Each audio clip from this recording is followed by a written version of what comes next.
مردوں کو جنت میں حوریں ملیں گی تو عورتوں کو کیا ملے گا؟ مردوں کو جنت میں حوریں ملیں گی تو عورتوں کو کیا ملے گا؟ اس کے علاوہ جنت میں کنواری فوت ہو جانے والی لڑکی کس کی بیوی بنے گی؟ یہ ایک ایسا سوال ہے جو آج کل بہت زیادہ دیکھنے کو ملتا ہے۔ خواتین ہی نہیں، اکثر ہمارے بھائی بھی یہ سوال کرتے نظر آتے ہیں۔ انہی سوالوں کا جواب آج ہم آپ کو بتانے جا رہے ہیں۔ نیک عورت اگر شادی شدہ ہے تو جنت میں اپنے جنتی شوہر کے ساتھ رہے گی اور شوہر کو ملنے والی حوروں کی سردار ہوگی، اور اللہ تبارک و تعالی اس عورت کو ان سب سے حسین و جمیل بنائے گا، اور وہ میاں بیوی آپس میں ٹوٹ کر محبت کرنے والے ہوں گے۔ اور اگر دنیا میں عورت کے متعدد شوہر ہوں، یعنی عورت نے اپنے شوہر کے انتقال یا اس کے طلاق دینے کے بعد دوسری شادی کر لی ہو، یعنی اس عورت نے 2 یا اس سے زیادہ شادیاں کی ہو، تو وہ جنت میں اپنے کسی شوہر کے ساتھ رہے گی۔ اس بارے میں مختلف روایات اور اقوال موجود ہیں کہ ایسی عورت کو اختیار دیا جائے گا کہ جس کے ساتھ اس کی زیادہ موافقت ہو اس کو اختیار کر لے، یا وہ عورت آخری شوہر کے ساتھ رہے گی۔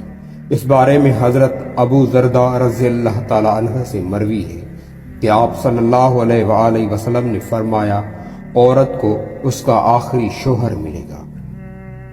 اسی طرح ایک اور مقام پر بیان ہوا کہ عورت اس شوہر کے ساتھ رہے گی جس نے دنیا میں اس کے ساتھ اچھے اخلاق کا برتاؤ کیا ہوگا، اور وہ شوہر جس نے عورت پر ظلم کیا ہوگا، اس کو تنگ کیا ہوگا، وہ اس عورت سے محروم رہے گا۔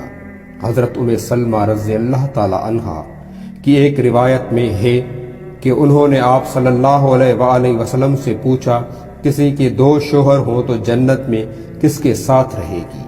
تو آپ صلی اللہ علیہ وآلہ وسلم نے فرمایا، اسے اختیار دیا جائے گا کہ وہ کسی بھی شوہر کے ساتھ رہ سکتی ہے، اور فرمایا جس نے دنیا میں اس کے ساتھ اچھے اخلاق کا برتاؤ کیا ہو، اور وہی اس کا جنت میں شوہر ہوگا۔ ام سلمہ رضی اللہ تعالی عنہا اچھے اخلاق والی دنیا اور آخرت کی بھلائی لے گی۔